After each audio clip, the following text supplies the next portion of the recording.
सिद्धेभ्यः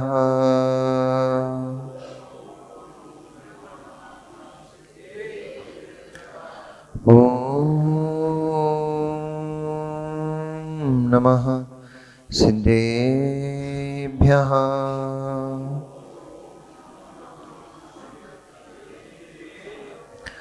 ॐ नमः सिद्धेभ्यः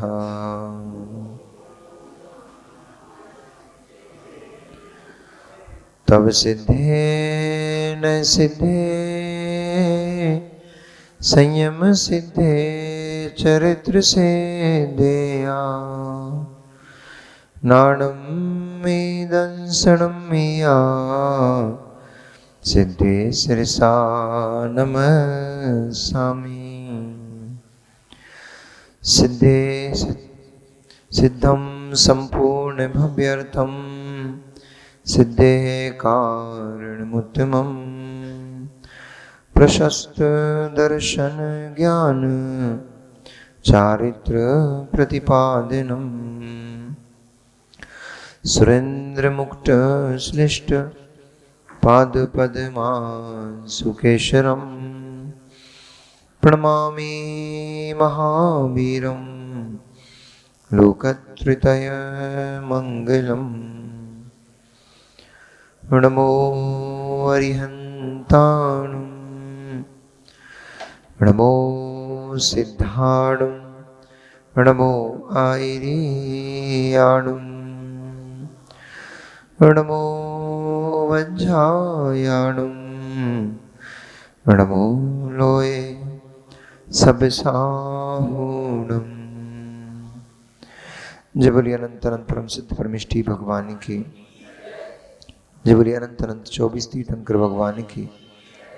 आचार्य भगवंत कुंद कुंद देवी की। आचार्य भगवंत रविशयन स्वामी महामुनिराज की। आचार्य भगवंत परम पीर श्री विराग गणाचार्य विराग सागर जी महामुनिराज की। चर्या श्रोमणी अध्यात्म योगी प्रवचन प्रवर्तक आचार्य भगवंत गुरुदेव विशुद्ध सागर जी महामुनिराज की। अहिंसामयी जैन धर्म की। त्रिसाक्ष सागर जी महाराज जी की जय। पूज मुनि श्री निर्भय सागर जी महाराज जी की जय। समस्त आचार्य संघ की जय। मनुष्यों, वर्तमान शासन नायक भगवान वर्धमान स्वामी के शासन काल में हम सभी भव्य जीव यहाँ विराजते हैं।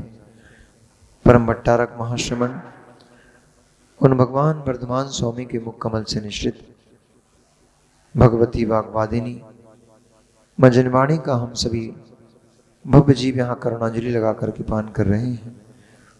यह वाग्वादिनी, यह भगवती मजनवाणी सभी जीवों का कल्याण करे, सभी जीवों का मोक्ष मार्ग प्रशस्त करे। संसार की विचित्रता को दर्शाते हुए आचार्य भगवंत रविशयन स्वामी महामुनिराज जीव को चेतावनी देते हुए इस संसार की विचित्रता को समझा रहे हैं। प्रभु की वाणी में आया है, अहो परमिदम चित्तम सज्जावेन यदाशितान लक्ष्मी प्रतारयत्येव दुष्टत्वम किमितः परम। संसार में जिन वस्तुओं के पीछे यह जीव भागते फिर रहा है, अपनी पूरी शक्ति पूरे बल को जिन संसारिक वस्तुओं को प्राप्त करने के लिए ये सदा दिन रात उद्यत रहता है, अहो आश्चर्य, वे लौकिक सुख, वे लौकिक वस्तुएं इसे धोखा दे करके छोड़कर भाग जाती। बड़े आश्चर्य की बात है, ये व्यक्ति सामने देखता है, इसके देखते देखते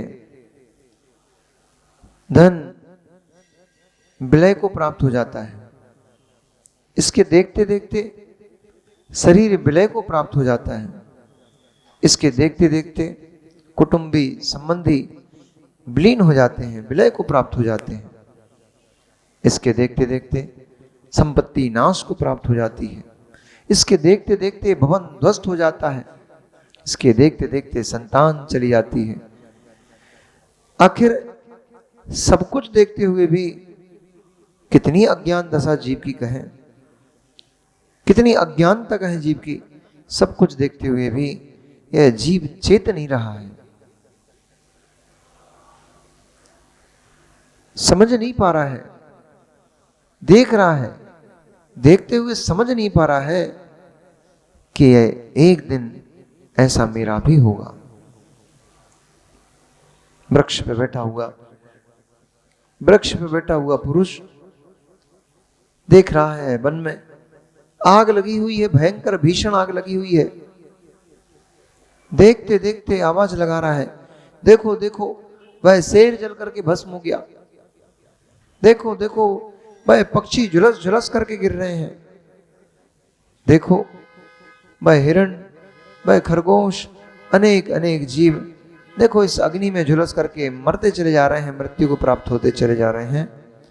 परंतु अज्ञानी ये नहीं देख रहा, वही अग्नि धीरे धीरे धीरे धीरे मेरी ओर बढ़ती चली आ रही है। जिस वृक्ष पे मैं बैठा हूं, जिस वृक्ष पे मैं बैठा हूं, वह वृक्ष भी इस अग्नि में झुलसेगा और उस पे बैठा हुआ मैं भी इस अग्नि में झुलस जाऊंगा।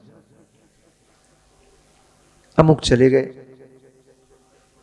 अमुक चले गए, अमुक जाने की कगार पे हैं। ये सब दृश्य आप देख रहे हो, ये सब दृश्य आप देख रहे हो। चम्मू चाचा पीछे बैठे, चम्मू चाचा ना, चम्मू चाचा कभी अखाड़े में, चम्मू चाचा कभी अखाड़े में बड़े बड़े पहलवानों को इन हाथों से उठा करके पछाड़ देते थे। कल चम्मू चाचा उठने के लिए एक भाई का हाथ का सहारा ले रहे थे।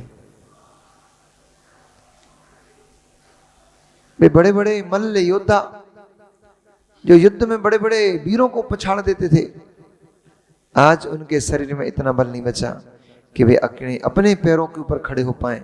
उनको चलने के लिए दूसरों का सहारा लेना पड़ता है। वो देखो मदन भैया चले आ रहे हैं, देखो इनकी दृश्य, इनकी स्थिति देखो। कभी ये मदन भैया दहाड़ते थे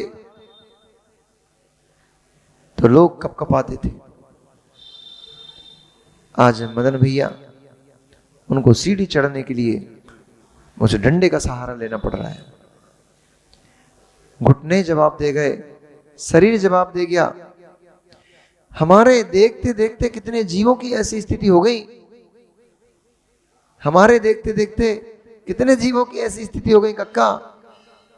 हमारे देखते देखते कितने जीव यौवन अवस्था से वृद्ध अवस्था को प्राप्त होते हुए और वृद्ध अवस्था से इस शरीर को पर्याय को छोड़ करके चले गए। हम देखते रहे, हम देखते रहे, उनकी अर्थी में, उनके संस्कार में साथ में गए। वहां बैठ करके सोच रहे थे, देखो कल ही तो मेरे साथ उठ के बैठ के बात कर रहे थे, कल ही तो मेरे साथ बैठे बैठे बात कर रहे थे, कल ही तो हम लोगों ने एक साथ भोजन किया था, कल ही तो हम अमुक कार्य करने एक साथ गए थे, कल ही तो हम लोग साथ में थे। आज ये चले गए। मित्र मित्र जैसे तुम कह रहे हो कि कल ही तो हमारे साथ बैठे बैठे बात कर रहे थे, आज ये चले गए, कल तुम्हारे लिए भी कोई बैठ करके ऐसा ही कहेगा, कल ही तो हमारे साथ बैठ करके बात कर रहे थे, आज ये चले गए। इन अवस्थाओं को जीव देख रहा है, इन अवस्थाओं को बार बार देख रहा है। कितनी बार शमशान घाट गए होगे, किन किन को झुलसा आए, अग्नि में झोंक के आ गए, फिर भी आकांक्षा एक बार भी अग्नि में झुक नहीं पाई। कितने मुर्दे अग्नि में झोंक करके आ गए, वहां बैठे बैठे सोचते रहते थे अब ये कभी नहीं आएंगे। मैंने भी भूतों की अर्थियों में गया हूं, बहुत से शव यात्रा मैंने भी की है। वहां उसका शरीर अग्नि में झुलसता था, यहां मैं बैठे बैठे सोचता था एक दिन मैं भी ऐसे झुलसूंगा। एक दिन हम भी चले जाएंगे, एक दिन अपना भी शरीर ऐसे ही कोई झुलसा देगा, परंतु मैं नहीं झुलसूंगा, परंतु मैं नहीं झुलसूंगा। जिस शरीर में मैं बैठा हूं, लोग इसे झुलसा पाएंगे, इसे ही झुलसा देंगे, मुझे नहीं झुलसा पाएंगे। इसलिए मित्र वो काम कर लो जल्दी से, वो काम कर लो जिसमें जल्दी से, वो काम जल्दी से कर लो जिसमें फिर लोग तुम्हारे शरीर को झुलसाएं। कंडे लकड़ी में आग डाल डाल करके, मिट्टी का तेल डाल डाल करके आग न लगाएं। ऐसा काम कर लो, ऐसा काम कर लो, इस पर्याय से मरण भी हो, मरण भी हो। मरण तो नियत है, क्योंकि जिसका जन्म है उसकी मृत्यु नियत है। तीर्थंकर भगवान वे भी जन्मे थे, उनकी भी मृत्यु हुई, उनका भी मरण हुआ है। तीर्थंकर भगवान जन्मे थे, उनका भी मरण हुआ है। चक्रवर्ती जन्मा था, उनका भी मरण हुआ है। इंद्र, प्रति इंद्र, अहिमेंद्र सब जन्मते हैं, सब मरण को प्राप्त करते हैं। जो जो जन्मेगा वे सब मरण को प्राप्त करेंगे। लेकिन बार बार मरण करते करते तो कुमरण कितनी बार किया है। बाल मरण, बाल बाल मरण, बाल पंडित मरण भी कर लेते तो भी काम बन जाता।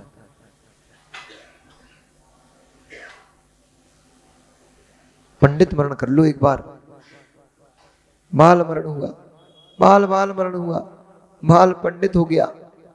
एक बार पंडित मरण कर लो तो पंडित पंडित मरण अपने आप हो जाएगा। पंडित मरण में तो फिर भी आने की संभावना है, लेकिन प्रभु आप शरीर को छोड़ करके गए, ऐसे गए कि ज्ञान स्वरूपी हो गए। ज्ञान शरीर ही आपका शरीर हो गया, अनंत ज्ञान ही आपका शरीर हो गया। बार बार मरा है जीव, बार बार झुलसा है। इन शरीरों को जीवों ने बार बार झुलसाया है। पारस भैया ऐसा पुरुषार्थ कर लो, ऐसा पुरुषार्थ कर लो कि अब लोग तुम्हारे शरीर को ना झुलसाएं। अब की बार मरण हो, अब की बार मरण हो तो शरीर कपूर की भांति उड़ जाए।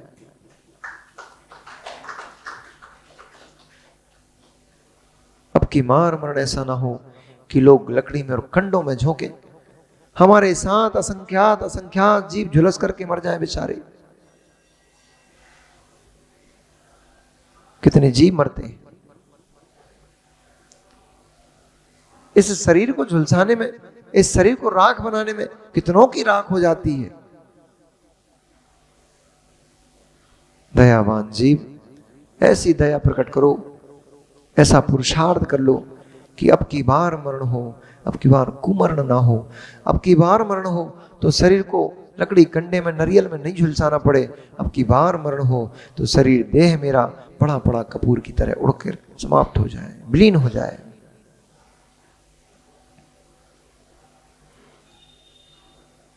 मेघवाहन बैठा बैठा भगवान के समुषण में यही सोच रहा है। ये मेघवाहन के भाव में आपको सुना रहा हूं।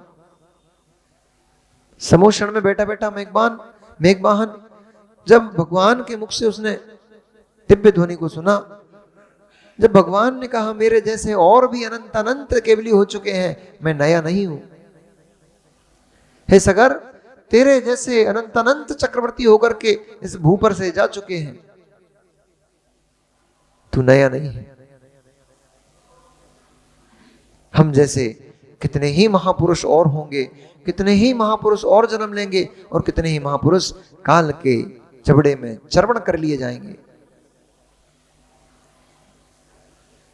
काल किसी को नहीं छोड़ता। काल की डाढ़ा के बीच में फंसा हुआ कभी नहीं बचता। आचार्य विद्यासागर जी ने स्वयंभू स्तोत्र लिखा है, उसमें काल के गाल में फंसा हुआ है ऐसा करके कुछ एक शब्द लिखा है। मार दिया उसने फाड़ा काल का गाल, मार दिया उसने उसे, फाड़ा उसका गाल। ये जीव काल के जबड़े में, काल के गाल में फंसे हुए हैं। काल मृत्यु, काल यानी मृत्यु, यमराज यानी मृत्यु। यमराज का मतलब ऐसा कोई नहीं है बड़ी बड़ी मूंछों वाला, काला वाला, काले कपड़े पहन करके भैंसे के ऊपर बैठ करके मुख धर लेके चला आ रहा है। हा हा हा, चलो मैं तुम्हें लेने आया हूं। ये कोई काल नहीं है, ये कोई यमराज नहीं है, एक कल्पना का यमराज है, ये सत्य का यमराज नहीं है। क्योंकि ऐसा कोई सत्य का यमराज होता तो उसको उठाने के लिए भी कोई ना कोई यमराज जरूर होता। इससे इस वसुंधरा पर क्या, इस लोक में जिसने जिसने जन्म लिया है उन सबको मृत्यु को मुंह में जाना पड़ा है। इसलिए ऐसा कोई यमराज नहीं है, ऐसा कोई काल नहीं है जो मुगदर लेकर के उठाने आएगा, भैंसे पे बैठ करके आएगा। काल किसी को बता करके नहीं आएगा, ना मुस्कुरा के हंस के आएगा। काल तो जब आएगा आपको पता भी नहीं लगेगा, वो आएगा और आपको खींच के लेके चला जाएगा। संयम से जीवन जिया तो कुछ समय पहले आभास हो जाएगा। संयमित जीवन जिया, इंद्रियों को नियंत्रण करके जिए तो थोड़े समय पहले आपको पता लग जाएगा अब मैं जाने वाला हूं। और आचार्य बोलते हैं कि माथे पे तिलक लगाते रहो, माथे पे चंदन का टीका लगाते रहो, तिलक लगाते रहो। ये तुम्हारे जीवित रहने का संदेश है। जब तक माथे का तिलक सूख रहा है तब तक तुम्हारे शरीर में गर्मी बनी रहेगी, यानी आत्मा बनी रहेगी।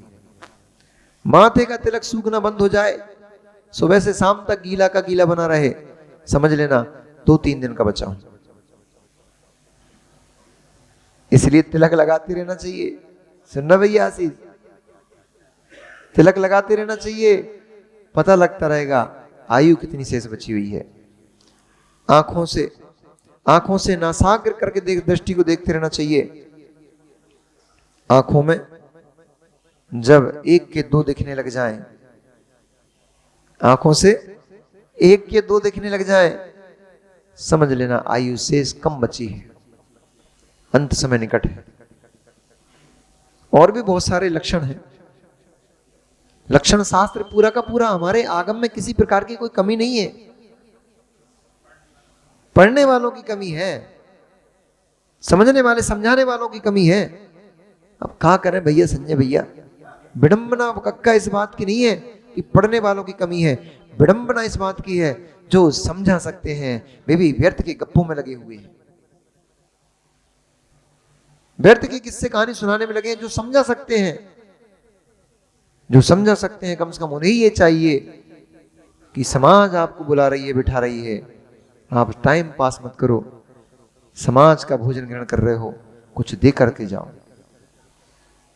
हम तो भैया ईमानदारी वाली बात बताएं बल्लू भैया, अंदर की बात बता रहे हैं। हम तो आपके घर में आहार करके आते हैं, आपका अंजलि से भोजन लेके आते हैं, तो हम ऋण मान करके लेके आते हैं कि बल्लू भैया ने हमें ऋण दिया है।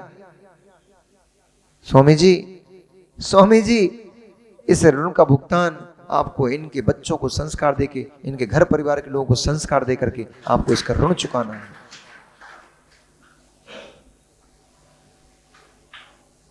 आपने जितना सीखा, जितना जाना, गुरु ने इसलिए यहां पहुंचाया है कि भैया जाओ, जो हमने तुम्हें दिया है उसको लोगों में बांट के आओ। ऐसा नहीं, बेईमानी का जीवन नहीं कि जो मिला लिए और खुद खा के बैठ गए। स्वान का जीवन नहीं, कौवे का जीवन जियो।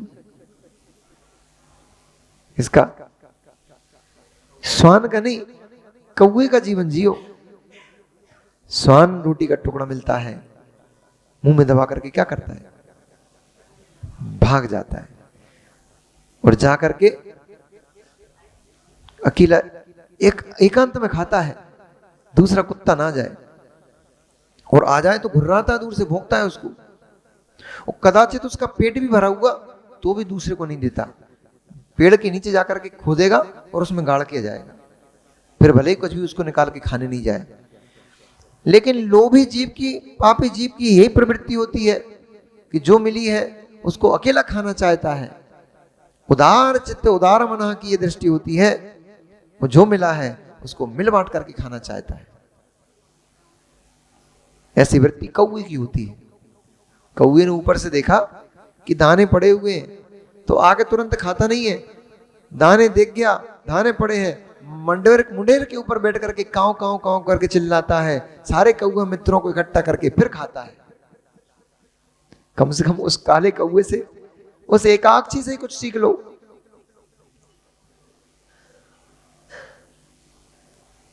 प्रवचन सुनने आए हो, प्रवचन सुनने आए हो, भैया काव काव करके आओ करे। अकेले आ गए, अकेले सुन के चले गए, क्या मतलब निकला? मतलब आपकी वृत्ति कैसी हो गई कि हम ही अकेले खाएंगे, दूसरों को नहीं खाने देंगे। अरे नहीं नहीं, जिस घर के सामने से निकलो, जैसे सुबह सुबह जंगल जाते हैं सब लोग हमारे साथ, तो चिल्ला जाते हैं, है गोलू उठो चलो, आवाज लगाते लड़के लोग सब निकलते हैं। जो नहीं जाग पाए हैं उनको चिल्ला चिल्ला के उठा के देते हैं, चलो भैया आओ जंगल चलो। ऐसे अशुभ क्रिया के लिए बिल्कुल नहीं चिल्लाना, सो नहीं देना। जब आपका मन कुछ अशुभ क्रिया करने का हो तो आवाज नहीं लगाना, भैया सो रहा है ठीक है सो लेने दो, कम से कम एक सो करके नींद ही पूरी कर लेगा, पाप से तो बच जाएगा। परंतु शुभ क्रिया के लिए जाओ तो चिल्ला चिल्ला के जाना, काय लल्ला क्या कर रहा है घर में, चलो प्रवचन सुन बे। आए नहीं आए उनका काम है, कम से कम काव काव तो कर दो। आपके निमित्त से इसके बड़े रहस्य इसमें भी, बहुत बड़ा रहस्य इसमें भी।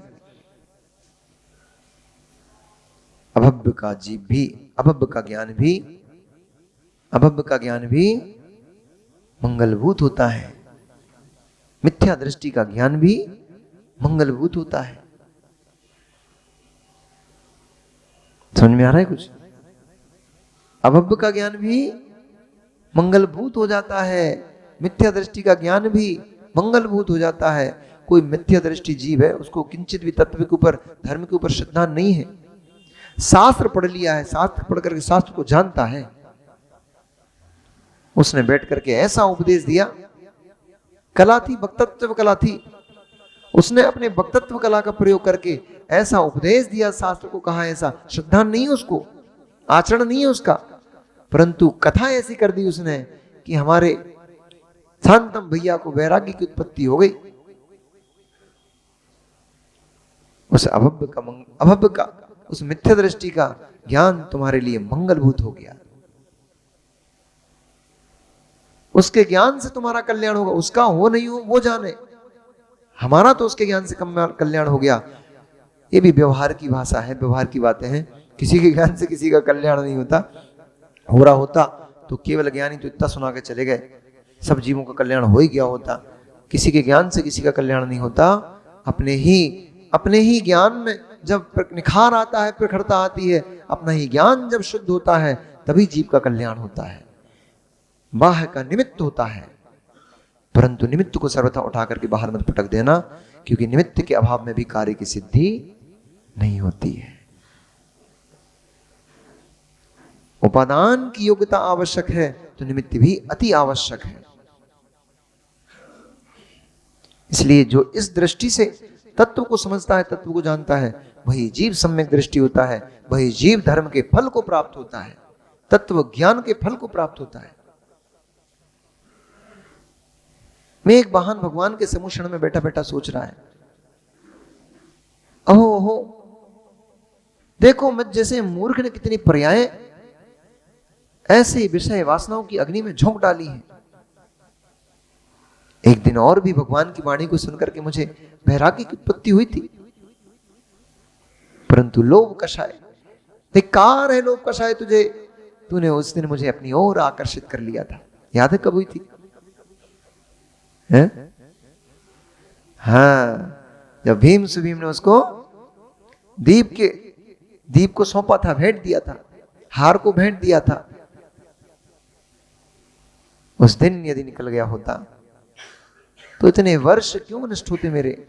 अब तक तो मोक्ष को प्राप्त, केवल ज्ञान को प्राप्त कर लिया होता। परंतु जब जागो तभी सवेरा है भैया। जब तक सोते रहे सो सोते रहे। हमें खुद ही आता 14 साल लग गए,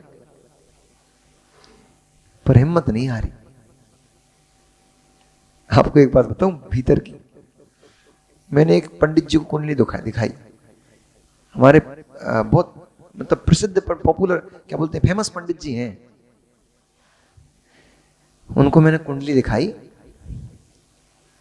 मैंने बोला, मैंने कहा मन कभी डमाडोल रहता है, कभी मन करता है कि भाई अपने को साधु बनना है, संसार में उलझना नहीं है।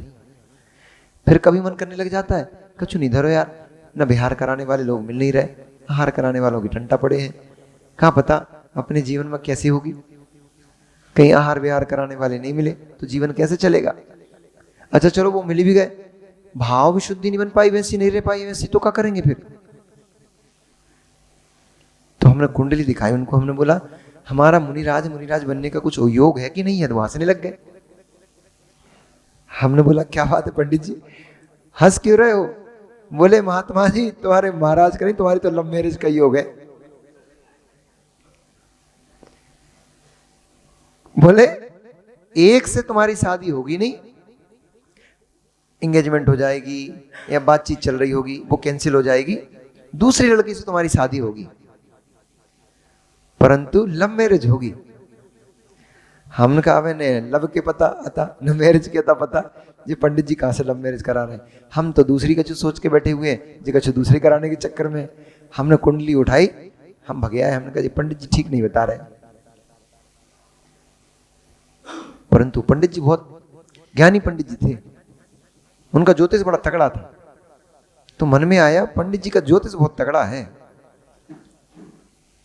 कहीं सही में तो नहीं होगी ऐसा अपने साथ। परंतु हिम्मत नहीं हारी। वो डायलॉग था ना, लगे रहो मुन्ना भाई, हिम्मत नहीं हारी। हमने कहा आचार्य श्री ने प्रवचन में एक बार कहा था, रेखाओं से अगर किन्हीं के भाग बनते होते, हथेली की रेखाओं से अगर किन्हीं के भाग बनते होते, तो जिनके हाथ में रेखाएं नहीं होती हैं उनके भी भाग होता है। माथे की रेखाओं से भाग बनती होते तो रामचंद्र जी का भाग बदल क्यों गया। प्रवचन में ऐसी बातें सुनते रहते थे आचार्य श्री से। तो हमारे दिमाग में भैया बैठ गई सुनील भैया कि भाग को परिवर्तित भी पुरुषार्थ से किया जा सकता है। आचार्य श्री ने बोला है कि आगम का कथन है, भगवान जनिंद्र की वाणी है कि भाग्य को भी पुरुषार्थ से बदला जा सकता है। मित्र परीक्षा है तुम्हारी, करके देखो, परीक्षा है तुम्हारी, पुरुषार्थ करो, तुम्हारा भाग्य बदलेगा। पर पंडित जी ने भी गलत नहीं बताया, हमने लव मैरिज ही तो करी है। अरे मुक्ति वधु से जो मैरिज करी है, मतलब मुक्ति वधु की तरफ हमने जो कदम बढ़ाया है वो लव मैरिज ही तो है। जगत के लोग थोड़ी चाहते हैं कि इससे शादी हो। जगत के लोग तो यही चाहते हैं कि लौकिक स्त्रियों से विवाह करो, लौकिक लड़कियों को विवाह के लाओ, सांसारिक अवस्थाओं में शादी करो। तो हमने कहा पंडित जी तुम्हारी बात तो सही थी कि लव मैरिज होगी, तो हमने लव मैरिज ही करी है। मेघवाहन सोच रहा है बैठा बैठा समुद्र में, हे प्रभु उस दिन यदि मैंने सोच लिया होता, ठान लिया होता, तो इतने वर्ष व्यतीत नहीं होते, इतने वर्ष मेरे बर्बाद नहीं होते। परंतु जब जागो तभी सवेरा है, जब जागो तभी सवेरा है। संयम की ओर एक कदम जब बढ़ जाए तभी समझो कि आज मेरा जन्म हो गया है, आज मेरी उत्पत्ति हुई है। क्योंकि जो संयम में जिनकी उत्पत्ति होती, जन्म होता है, वे द्विज कहलाते हैं, दुजन्मा होते हैं। हम लोग दुजन्मा हैं, फिर से जन्म हुआ है हमें। एक बार जन्म मां के गर्भ से हुआ था, दूसरी बार आचार्य विशुद्ध सागर जी ने जन्म दिया है।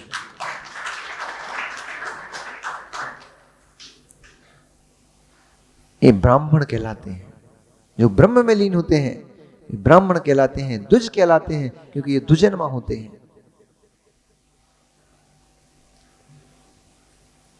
सोचते सोचते वैराग्य की पराकाष्ठा पर पहुंच गया। क्या चिंतन कर रहा है, मृत्यु के दाढ़ में फंसने से पहले, मृत्यु की दाढ़ में फंसने से पहले निकल लो मेघवाहन, भाग चलो यहां से। यदि मृत्यु की दाढ़ खुल गई, मृत्यु का मुख खुल गया, फिर भगवान तीर्थंकर अजितनाथ स्वामी भी तुम्हें बचा नहीं पाएंगे। इसलिए जो करना है जल्दी कर लो।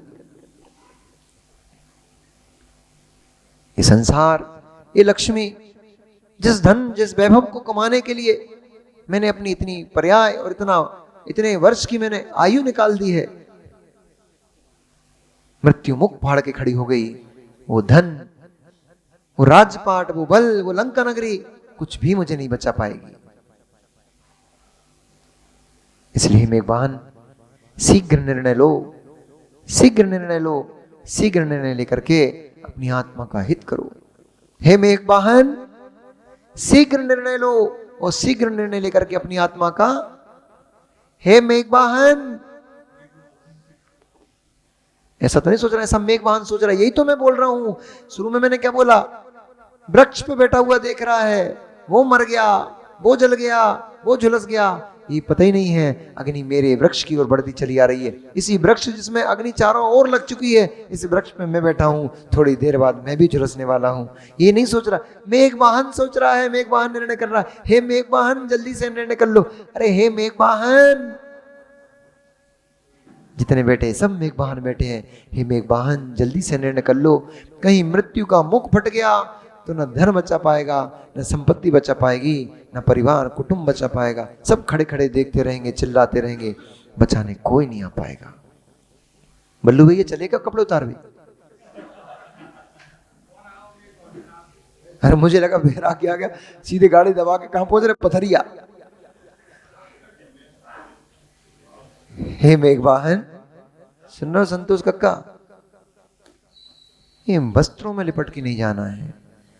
तुम्हारे भैया ने निर्णय किया, सो देखो काम बन गया, आधा बना है अभी। भैया ने निर्णय किया, बेटे ने निर्णय किया, तो काम बन गया, अभी आधा बन पाया है। निर्णय कर लो मित्र। शरीर जवाब दे, शरीर जवाब दे, इससे पहले निर्णय कर लो।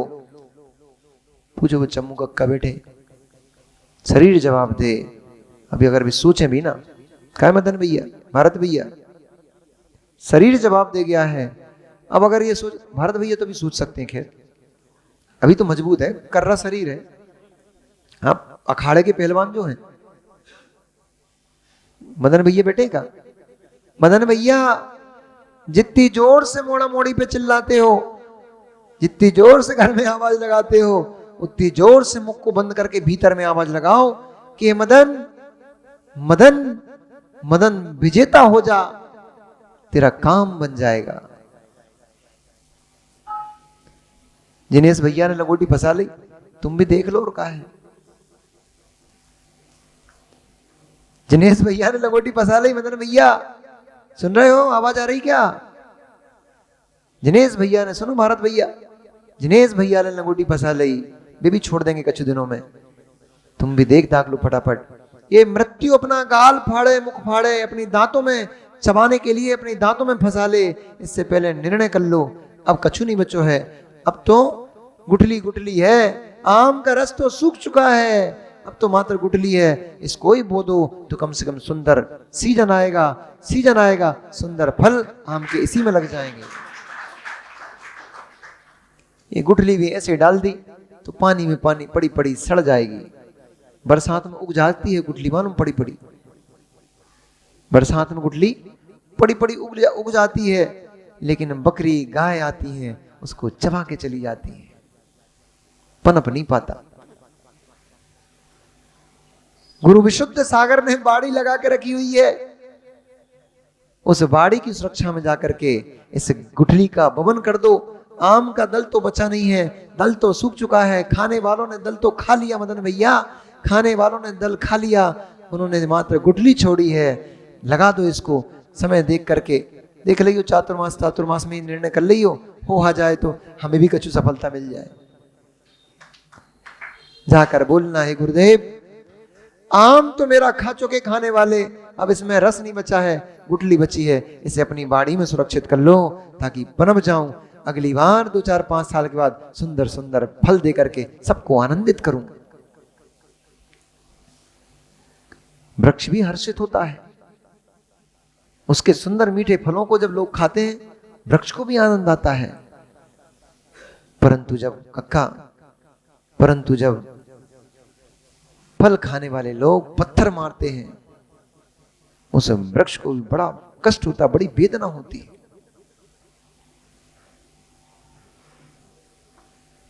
उसी वृक्ष के जब फल खाते हैं वृक्ष आनंदित होता है। वे लोग वृक्ष के फल के लालच में, लोभ में आकर के वे जब वृक्ष के ऊपर पत्थर मारते हैं मां, तो उसको बड़ी वेदना होती, बड़ा कष्ट होता है। ये फल चूसने वाले तुम्हारा फल चूस गए, तुम्हारे यौवन को नष्ट कर डाला, जरा सा काम नहीं होता। ये तीखी तीखी बातें करते हैं, झगड़ा करते हैं, बड़ी वेदना होती है, भीतर में बड़ा कष्ट होता है। अहो मैंने अपना पूरा जीवन तुम्हारे चरणों में सौंप दिया, तुमने मेरी इस तपस्या का क्या फल दिया। बड़ी वेदना होती है, बड़ा कष्ट होता है। पत्थर मारे कोई, इससे पहले हे वृक्ष, पत्थर मारे कोई, इससे पहले हे वृक्ष, तू अपने सुंदर फलों को टपका के इनको दे दे। जब तक फल दिखेंगे तेरे ऊपर, लोग पत्थर मारेंगे, खाएंगे तेरा फल और तुझे ही पत्थर मारेंगे। समझ रहे हो? तेरा ही फल खाएंगे और तुझे ही पत्थर मारेंगे। इससे पहले ही फल टपका दो इनकी झोली में। लो भैया, ये तुम अपने फल पकड़ो और हम अपने आप को सुरक्षित करते हैं, हमें तुम्हारे पत्थर नहीं खाना है। ये बल्लू जब तक तुम्हें कुछ बोले कि बूढ़े घर में पड़ा रहता है, हल्ला करता है, चिल्लाता रहता है, इससे पहले निर्णय कर लो। बल्लू तेरी संपत्ति तू पकड़, छोटू तेरी संपत्ति तू पकड़, जिन्नू तेरी संपत्ति तू पकड़, वो मेरी संपत्ति को मैं संभालता हूं।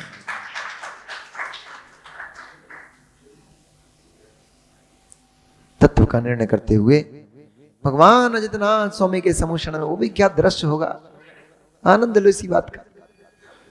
इंदौर में दीक्षा हो रही थी तो कम से कम 40-50 हजार लोगों की पब्लिक बैठी थी वहां पे। ये भी एक आनंद का क्षण होता है। इसलिए नहीं कि हमारी दीक्षा में 50,000 लोग आए हैं। शांतम भैया, उस समय मेरे भाव क्या चल रहे थे जब दीक्षा हो रही थी? 40-50 हजार लोग भरे, एकदम दूर दूर तक, जहां तक देखो केवल पब्लिक नजर आ रही थी। सब उत्साहित थे। मेरी दीक्षा हो रही थी, भगवान आचार्य गुरुदेव संस्कार कर रहे थे और मैं सोच रहा था, देख बेटा तूने क्या काम किया है। इतने लोग इस दृश्य को देख करके अपने कर्मों का क्षय कर रहे हैं। ये लोग तुम्हें देखने नहीं आए, तुम्हारे कपड़ों को देखने नहीं आए, ये लोग तुम्हारे वैराग्य की अनुमोदना करने आए हैं। जिनके साथ तुम जिए थे वे तुम्हारे चरण छू रहे हैं, जिनके साथ तुम खेला कूदा करते थे, मौज मस्ती करते थे, वे लोग तुम्हें सम्मानीय देख रहे हैं। एक तुम्हारे छोटे से काम ने कितने लोगों को कर्म क्षय का साधन दिया है, कर्म निर्जरा करने का कितने लोगों को अवसर दिया है। इसलिए धन्य बेटा, यही तेरे लिए करने योग्य था।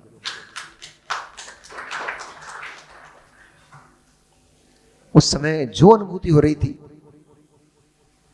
वो अवक्तव्य है। अब हम जो सुना रहे हैं वो कह के ही सुना सकते हैं, जो भीतर में उस समय चल रहा था वो तो भीतर वाला ही जानता है। इसलिए कहा जाता है दीक्षा के काल में जैसे ही दीक्षा होती है वह दीक्षार्थी दीक्षा को प्राप्त करते ही सप्तम गुणस्थान का स्पर्श करता है। उस समय लग रहा था कि आचार्य जी बोलते हैं कि दीक्षा के काल में 5वें गुणस्थान से 6वें में नहीं जाता है, सीधा 7वें को स्पर्श करता है। वो क्या होता होगा वो आनंद की अनुभूति, जब मुनिराज बनते ही 7वें गुणस्थान की अनुभूति होती होगी, अपने आत्म तत्व की अनुभूति होती होगी, आत्मा में लीन हो जाता होगा। वो अनुभूति वो अवक्तव्य है, उसे कथनों से नहीं कहा जा सकता, शब्दों से नहीं कहा जा सकता। वो तो वो तो लिया जा सकता है और उसे वही लेगा जो उसमें जिएगा। जो उस स्थान पर होगा वही ले पाएगा, सब नहीं ले पाएंगे।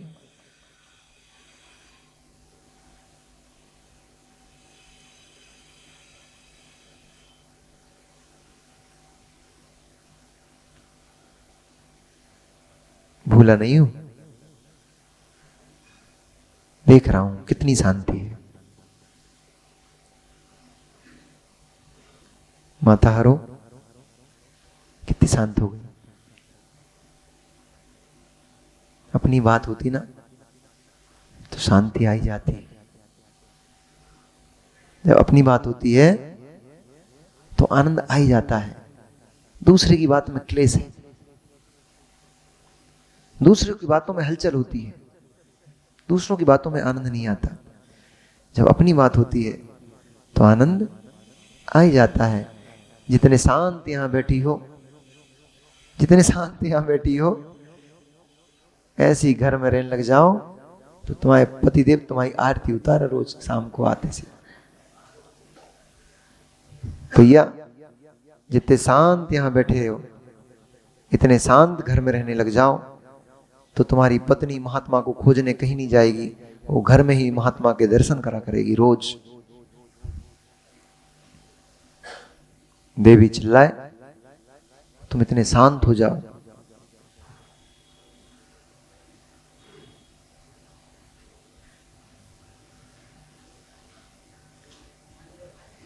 यही आनंद है जो आ रहा है ना, जो इस समय आ रहा है ना, यही आनंद है। इसे करोड़ रुपए खर्च करके भी नहीं कमा सकते हो, करोड़ों नहीं। चक्रवर्ती इस आनंद के लिए संपूर्ण संपदा को निछावर करने तैयार है। एक क्षण की बस आनंद की अनुभूति हो जाए। सौधर्मेंद्र क्या कह रहा है? आप छेड़ालम पढ़ते हो। ऐसे एक क्षण की मुनिराज की जो विशुद्धि का आनंद होता है, मुनिराज के अंदर शांत परिणाम होने पर, निर्विकल्प में लीन हो जाने पर जो आनंद की अनुभूति होती है, सौधर्म इंद्र अपनी संपूर्ण संपदा को भी खो करके उस आनंद को पाना चाहता है।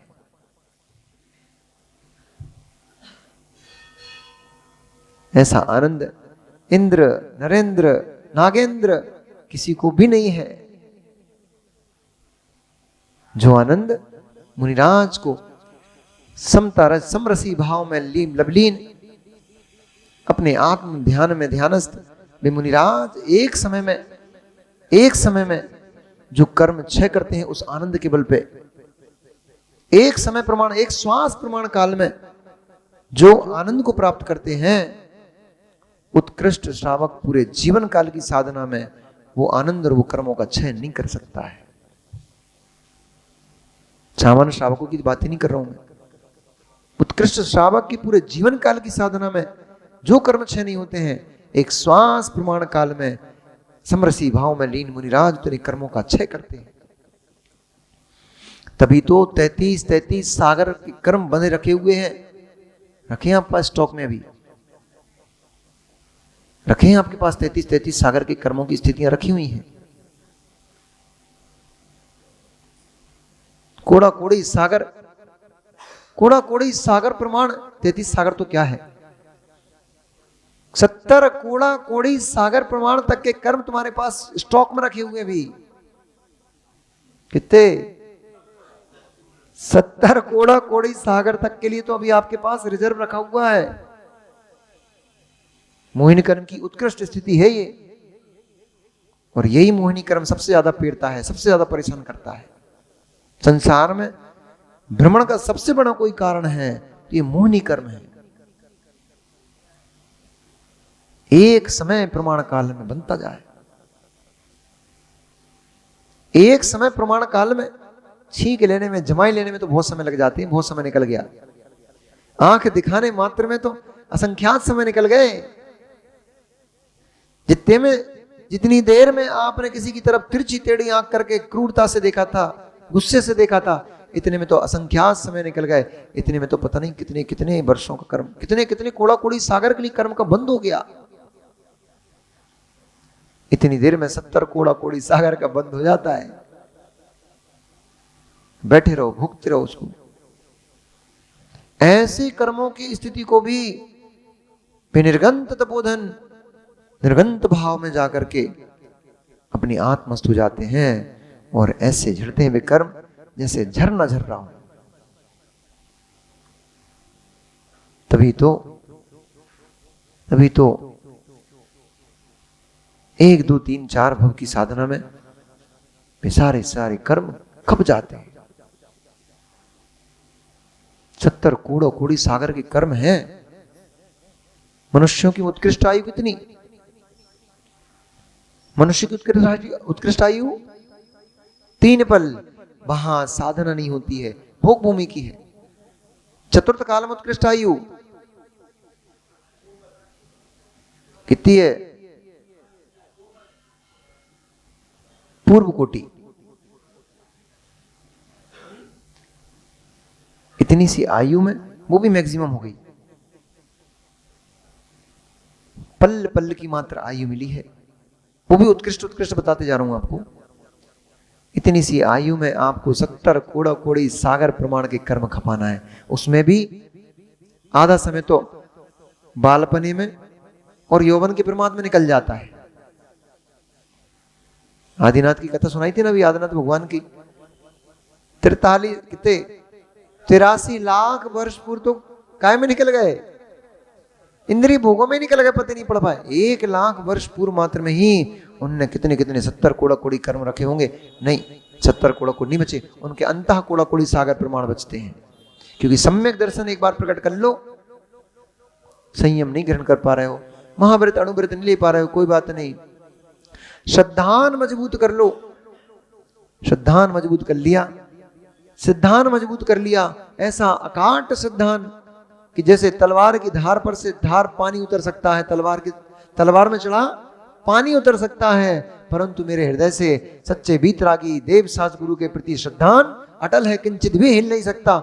ऐसा दृढ़ श्रद्धान मजबूत कर लो, तुम्हारा 70 कोड़ा कोड़ी सागर प्रमाण जो काल कर्मों का था स्थिति थी, वो घट करके अंतः कोड़ा कोड़ी एक कोड़ा कोड़ी सागर के भीतर जाती है, इतने मत करने से।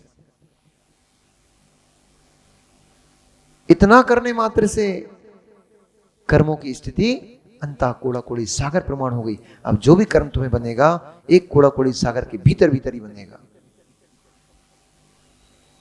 ये सम्यक दर्शन की महिमा है, ये सम्यक दर्शन की महिमा है। इसलिए माता हो, तनक मोत मूढ़ मूढ़ दुख है तो तुरंत कहीं की चबूतरों पे, कहीं की बटैयों पे, कहीं के पेड़ों के नीचे मत पहुंच जाया करो, कहीं के दाढ़ी वाले बाबा के पास, कहीं के जे बाबा के, कहीं वो बाबा के, तुरंत कहीं मत पहुंच जाया करो। मिथ्यात्म, एक बार मिथ्यात्व की श्रद्धान करने मात्र से 1000 वेश्याओं के साथ रमण करने का जो पाप होता है वो लगता है, एक बार मिथ्यात्म नमस्कार करने से। इसलिए कर्म सिद्धांत को समझो। सुख आता है तो कर्माधीन है, इंद्रिय सुख। सुख आता है तो कर्माधीन है, दुख आता है तो कर्माधीन है। ज्यादा दिमाग लड़ाने की, इधर उधर जाने की आवश्यकता नहीं है। भक्ति करो भगवान की, भक्ति से कर्म क्षय होगा और कर्म क्षय से तुम्हारा काम बनेगा, कहीं जाने से काम नहीं बनेगा। कहीं जाने से काम बन ही रहा होता तो जिन चबूतरों पे तुम नारियल फोड़ने जा रहे हो, वे चबूतर तो खुद ही चटके पड़े हैं, उनकी खुद की तो ठीक नहीं हो पा रही चबूतर। जिन वृक्षों के नीचे तुम जा रहे हो, उनकी वृक्षों की डालियां टूटी पड़ी हुई हैं, वे पानी के अभाव में भी वृक्ष सूख गए हैं, वे अपने पानी तक की व्यवस्था तो वे कर नहीं पा रहे हैं, वे तुम्हारा क्या सुख दुख हरेंगे। इसलिए दृढ़ श्रद्धानी हो जाओ। वीतरागता के अलावा जहां देखेगी वीतरागता, हमें राम में वीतरागता दिखी, हम राम को नमस्कार करते हैं। हमें हनुमान में वितरागता दिखी, हम हनुमान को नमस्कार करते हैं। हमें महावीर भगवान में वितरागता दिखी, हम उनको नमस्कार करते हैं। हमें आदिनाथ में वितरागता दिखी, हम उनको नमस्कार करते हैं। आदिनाथ भी जब तक रागी थे हमारे भगवान नहीं थे, राम भी जब तक रागी थे तब तक हमारे भगवान नहीं थे, हनुमान भी जब तक रागी थे तब तक हमारे भगवान नहीं थे। जब वे भी तरागी हो गए तो हमने उनको भगवान मान के तुरंत स्वीकार कर लिया। राम हो चाहे हनुमान हो चाहे महावीर हो चाहे ऋषभदेव हो, वीतरागता चाहिए। जहां वीतरागता होगी हमारा सर उनके आगे झुकेगा, जहां वीतरागता नहीं होगी हम किंचित भी उसके प्रति ना किंचित भी श्रद्धा रखेंगे और न नमस्कार करेंगे। वीतरागता को नमस्कार है। गुणहीनो ना वंदनीय, गुणहीन की कोई वंदना नहीं होती है, गुणों की वंदना होती है। आप गुण प्रकट करो, हम आपको वंदना करेंगे, नमस्कार करेंगे। हमारे जैन दर्शन का तो कितना महान चमत्कार देखो आप, कितनी महानता है इस दर्शन में। जो मुनि, जो आचार्य बैठ करके अपने ही शिष्य के ऊपर लौंग रख करके मंत्रों का आरोपण करते हुए उनको दीक्षित करते हैं। जैसे ही दीक्षा होती है वे आचार्य भगवान अपने ही शिष्य को पिच्ची उठा करके नमस्कार करते हैं। इतनी महानता कहां से लाओगे तुम? इतनी ताकत कहां से लाओगे कि जिसको स्वयं दीक्षा दे रहे हो? पंचकणक होता है, वे आचार्य महाराज, वे मुनिराज प्रतिमा को स्वयं अपने हाथों से संस्कारित करके उनको परमात्मा बनाते हैं, द्रव्य निक्षेप का परमात्मा बनाते हैं। और फिर गवासन से अपनी चौकी से उतर करके गवासन से बैठ करके उसी प्रतिमा को नमस्कार करते हैं। प्रतिमा की वंदना नहीं है, प्रतिमा में जो गुणों का आरोपण किया है उन गुणों की वंदना है। गुरु अपने शिष्य को नमस्कार नहीं कर रहा है, गुरु ने 28 मूल गुणों की वंदना की है, 6 आवश्यक क्रियाओं की वंदना की है, 28 कृति कर्मों की वंदना की है। हे बालक, तू भोगी था, भोगी से अब तू योगी बन गया है, उस तेरे योग भाव की वंदना है। गुरु शिष्य को नमस्कार करता है, ब्रह्मांड में कहीं नहीं मिलेगा ऐसा। सारे गुरु अपने अपने शिष्यों से नमस्कार करवाते हैं। जैन दर्शन एक ऐसा दर्शन है जहां गुरु भी अपने शिष्य की वंदना करता है। प्रतिदिन नमो लोए सब सावड़म बोलता है वो भी। और तुम्हारे स्वयं के यहां से दीक्षित मुनिराज भी उस नमो लोए सब सावड़म में आते हैं। ये तो परोक्ष वंदना हो गई। मैंने तो अपनी आंखों से देखा। और फिर दिगंबर मुनिराजों के प्रति जो श्रद्धा उमड़ता है, क्या कहने। जब हम लोग कोमटेस बाहुबली में थे तो पहले हम लोग अपने कक्ष में, जहां आचष्टि का कक्ष था, उसमें सब हमारे संघ की पूरी आचार्य वंदना होती थी। उसके बाद आचार्य वर्धमान स्वामी, वर्धमान सागर जी के पास सभी आचार्य सहित सभी वंदना करने के लिए जाते थे। ज्येष्ठ आचार्य, उनके पास जब वंदना करने के लिए जाते थे हम लोग उनके सामने कैसे 1-1, 2-2 साल के दीक्षित मुनिराज, वे इतने चिर दीक्षित के जिनको हमारे गुरु भी उनको नमस्कार कर रहे हैं, उनके चरण धुला रहे हैं। वे इतने चिर दीक्षित मुनिराज, हम समझाओ भैया। मुनिराज को आशीर्वाद देने लग गए। अब तो मुनिराज को आशीर्वाद नहीं दे सकते। मुनिराज की वंदना कर सकते हैं। नमोस्तु, ज्येष्ठ हैं तो प्रति नमोस्तु करेंगे।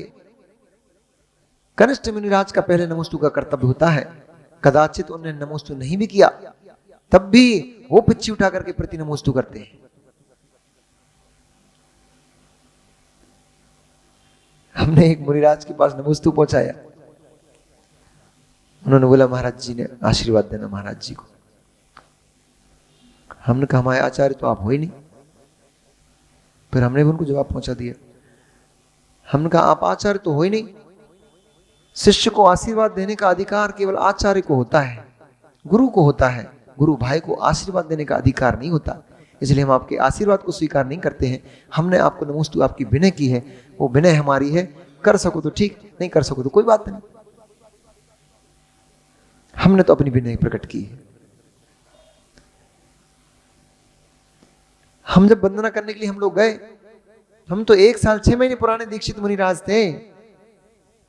जब हमारे बैच के मुनिराज जो हमारे साथ 8 मुनिराज दीक्षित हुए थे, हम लोग सबसे छोटे उस समय मुनिराज थे।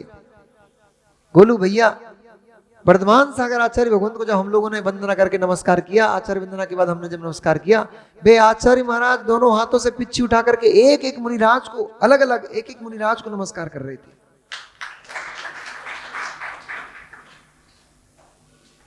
श्रद्धा उमड़ी। ओ गुरु के अंदर गुरुत्व के साथ इतनी लघुता भी होना चाहिए। गुरु के अंदर गुरुत्व, ज्ञान का गुरुत्व होना चाहिए, चारित्र का गुरुत्व होना चाहिए, अहंकार का गुरुत्व नहीं होना चाहिए। अहंकार नष्ट होना चाहिए, लघुता होना चाहिए। इसलिए तो गुरुत्वाकर्षण है भैया, ऐसा आकर्षित किया। उनकी जो छवि हृदय में बनी हुई है, आंख बंद करते ही वे आचार्य भगवंत की छवि तुरंत सामने आती है। पिच्छी उठा करके ऐसे नमस्कार कर रहे थे एक एक मुनिराज को। मुस्कुरा के उन्होंने ऐसे बुला लिया, ऐसे लगा लिया। अब कम से कम 40-50 महाराज थे, हम लोग सब वंदना करने गए। 40-50 को कैसे गले लगाएंगे? वो दृश्य देखने लायक था। मतलब मैं आपको बता नहीं सकता हूं उस दृश्य को। उस दृश्य मेरी आंखों में आंसू हो जाते हैं। उन्होंने ऐसे हाथ फैलाए, सबको नमस्कार किया और नमस्कार करके ऐसे फैलाए हाथ, सबके सब मुनिराज उठ करके ऐसे ऐसे चिपक गए, एक दूसरे से ऐसे लग गए। ये वात्सल्य है। कुदृष्टि क्या देखेगा? हाँ, कुदृष्टि क्या देखेगा? मुनिराज आपस में एक दूसरे से चिपक गए, सलघट्टाड़म हो गया, दोष लग गया। तुम्हें दोष दिखाई दे रहा है, मिथ्या दृष्टि को दोष दिखाई देगा।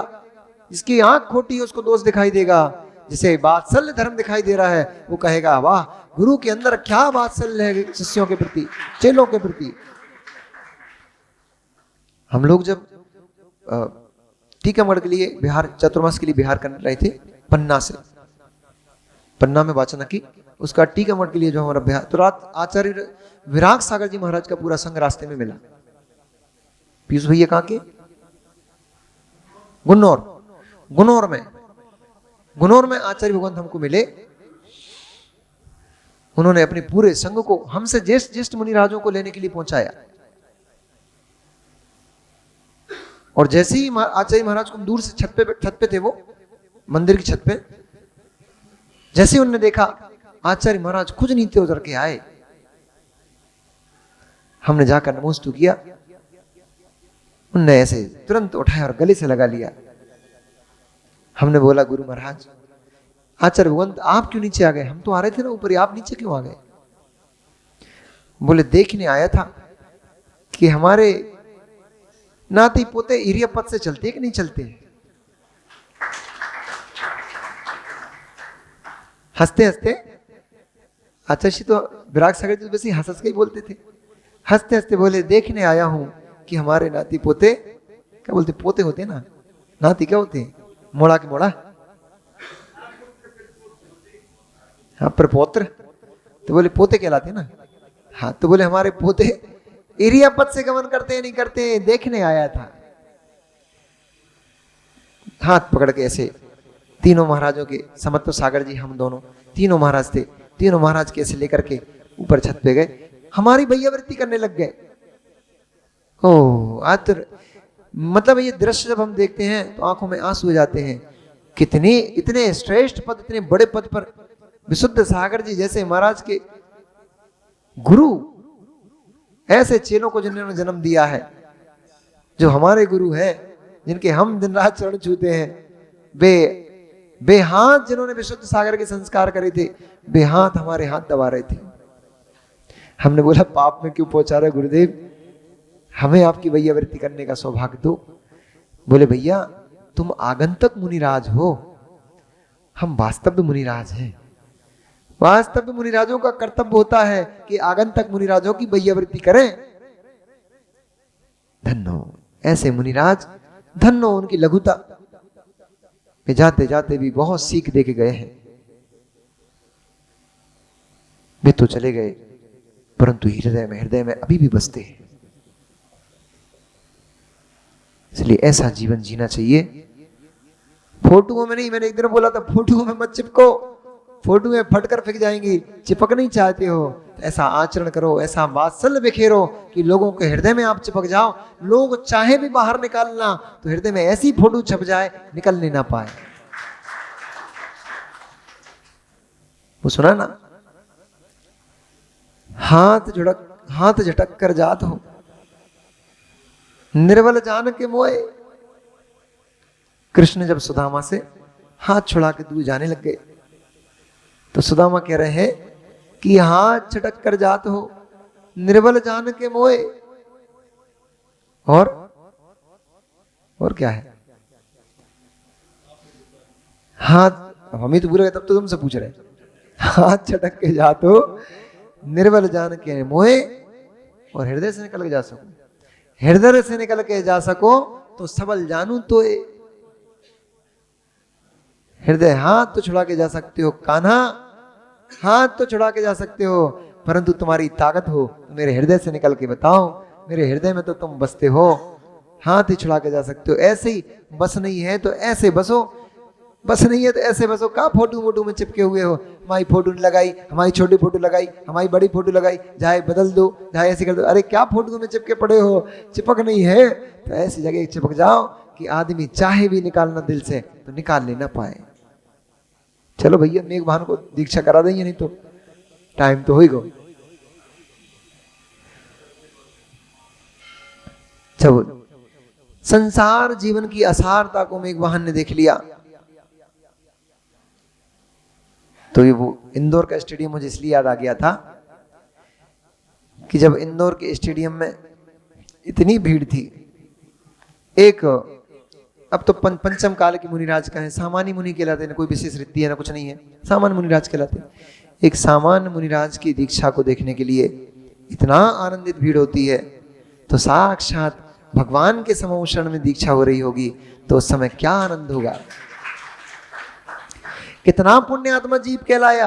भगवान दीक्षा देते नहीं है, भगवान के समोषण में ध्यान लेने का काम नहीं होता। सीधे जाओ, कपड़े फेंको, केस लॉन्च करो, ओम नमः सिद्धिभ्यो बोलो, बैठ जाओ, हो गई दीक्षा। मेघ वाहन ने गया तो दर्शन के लिए थे, वहीं अपने सारे मुकुट वस्त्र आभूषण सब उतार करके फेंक दिए, पकड़ा दिए। किसको? महारक्ष को। ले बेटा, आज से राज्यभार मैं तेरे ऊपर सौंपता हूं। वहीं अपना मुकुट उतार करके और उसका राज तिलक कर दिया, वहीं उसको राजा घोषित कर दिया और सारे वस्त्र आभूषण आदि उतार करके फेंक दिए और वहीं दीक्षित होकर के दिगंबर मुनिराज हो गया, समोषण में बैठ गया। चलो भैया दीपू, अपन भी चलिए समोषण, अब की बार भाई दीक्षा लेंगे।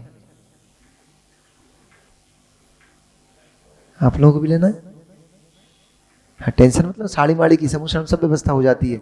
देव लोग रहते हैं वो तुरंत सब सेटिंग कर देते हैं, तो चिंता नहीं करना। साड़ी माड़ी, साड़ी कौन लाएगा, मामा माता पिता कौन बनेंगे, आप टेंशन नहीं लेना, सारी व्यवस्था रेडी रहती है वहां। तो इसलिए कोई टेंशन की बात नहीं, पीछे कमंडल कौन लाएगा, साड़ी कौन लाएगा, सब व्यवस्था हो जाएगी। आप तो ये भाव बनाओ, और साड़ी के चक्कर में क्यों पड़े हम, ऐसे भाव बनाओ कि अंतिम मरण मेरा पिच्ची कमंडल के आरी का बन करके हो, ताकि पुरुष पर्याय स्त्री पर्याय का छेदन करते हुए पुरुष पर्याय को प्राप्त करूं और अगली बार सीधे भगवान के समोषण में जाकर के स्वयं दीक्षित होऊंगा। कोई लौंग नहीं, न चांदी की, न सोने की, न कच्चू की। मां में नहीं हो पा रही। समोषण की रचना करके उसमें भाव, उसमें बैठ के भाव भालो कि प्रभु आपके शरणों में, वहीं बैठ के सामायिक करने बैठ जाओ। एक दिन बैठ तो जाओ, एक आध दिन समोषण मंदिर में जाकर के बैठ जाना, वो देखना अपने आप को समोषण में बैठा हुआ हूं। कौन से भगवान का है? अनंत भगवान का। तो गंधकुटी कहलाए, फिर समोषण थोड़ी कहलाए। तीर्थंकरों के समोषण लगते हैं, अनंतों की गंधकुटी लगती, समोषण नहीं लगता। तो ठीक है, गंधकुटी में बैठ जाओ, कोई टेंशन नहीं है। दीक्षा लेने अपने तो केवलियों से, तो ऐसा सोच लेना, ऐसा। पर रचना तुम्हारी समोषण की, लेकिन चौका करो तुमने। अरे ऐसे कैसे जो है सो सब जगह नहीं लगता भैया। समोषण अरंत भी केवली होते हैं, तीर्थंकर भी केवली होते हैं, तीर्थंकर भी गंधकुटी के ऊपर बैठते हैं, अरंत भी गंधकुटी के ऊपर बैठते हैं, परंतु तीर्थंकर अरंत परमिष्ठी होते हैं। वो तो बोल रहे हैं तीर्थंकर भी गंधकुटी में ही बैठते हैं, परंतु गंधकुटी के चारों ओर समूषण की रचना होती है उनके तीर्थंकरों के। नहीं तो फिर तीर्थंकर में और सामान्य केवली में अंतर क्या रह जाएगा? काम आए तीर्थंकरों में और सामान्य केवलियों में यही अंतर होता है। उनके पंचकणक होते हैं, इनके नहीं होते। उनका समूषण सस्ता है, इनका नहीं सस्ता। इनकी गंधकुटी अकेली लगती है। चलो टेंशन मतलब कोई बात नहीं। अभी आपको ये करना है, हाँ अनुभूति ले लो अभी तो आप तो समूषण में मंदिर में बैठना और अनुभूति लेना। भगवान मैं साक्षात समूषण में बैठा हुआ हूँ, मैंने अपने कपड़े उतार करके फेंक दिए हैं। मैं राजा बल्लू, सिलवानी का राजा। कहाँ के राजा? नाम कहो तो अमित। मैं सिलवानी का राजा अमित नरेश आपके समूषण में प्रभु आया हूँ। आपकी दिव्य ध्वनि, आपके रूप को देख करके मुझे वैराग्य की उत्पत्ति हो गई। मैंने अपना मुकुट उतार करके पटक दिया, मैंने अपने वस्त्राभूषण उतार कर पटक दिए, मैंने अपने सारे परिग्रह को उतार करके फेंक दिया और आपके चरणों में ही, आपके समूषण में ही मैं दीक्षित होकर के दिगंबर मुनिराज बन गया हूँ। ऐसी अनुभूति ले लो एक आध दिन बैठ के। आज चले जाइयो। अच्छा ठीक है, आज चले जाइयो। आज नहीं, आंख बंद करके अंदर ही अंदर उतार लेना। सही में उतारना हो तो फिर आपको पथरिया जाना पड़ेगा। आज भाव से तो उतार लो।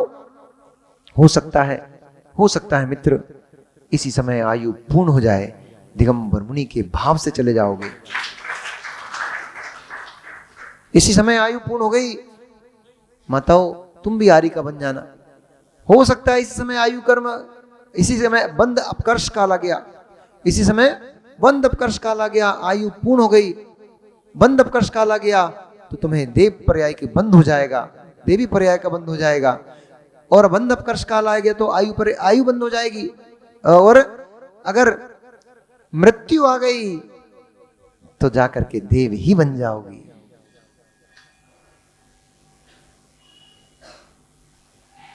ऐसे भाव विभाने में क्या बिगड़ रहा है अपना? इसलिए आज सब एक काम कर लेना। आज सब वैया वृत्ति से पहले जहां जिसको जगह मिले, पूरे मंदिर में इतना बड़ा प्रांगण है अपना, जहां जिसको जगह मिले वहां बैठ करके आज भावों से एक बार कपड़े फेंक कर तो देखो कि मैं कैसा लगता हूं। यही काम आ जाएगा उस मेघ वाहन का। वहां पर समूषण में उसकी दीक्षा हुई और तप में लीन हो गया। इस दृश्य को देख करके सकर चक्रवर्ती के मन में भी दीक्षा के बड़े भाव उत्पन्न होने लग गए। उसके मन में भी अनेक प्रकार के धर्म के भाव उत्पन्न हुए। भगवान की बड़ी स्तुति वंदना हुई। इधर समूषण विघटित हो गया। जैसे ही समूषण विघटित हो गया, उन भावों को ले जा करके समूषण से कि कभी मैं भी, जैसे आज मेघवाहन ने दीक्षा ली है, देखो ये मेघवाहन बालक कभी तो कहाँ भागता भूगता समूषण में घुसा था अपनी रक्षा के लिए, आज मुनिराज होकर के और तप में लीन हो गया है। मैं भी कभी ऐसा करूंगा। ऐसे भावों को सजोता हुआ सकर चक्रवर्ती अपने घर को पुनः गया। एक दिवस जब वो अपने सिंहासन के ऊपर बैठे थे, उस समय सगर चक्रवर्ती के कितने पुत्र थे? 60,000।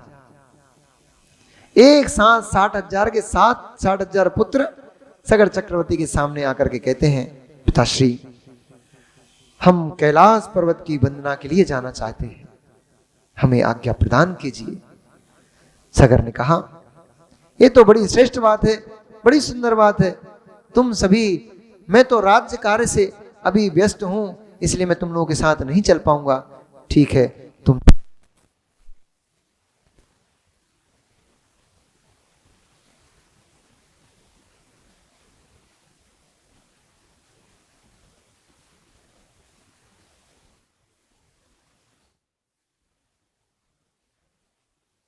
कल देख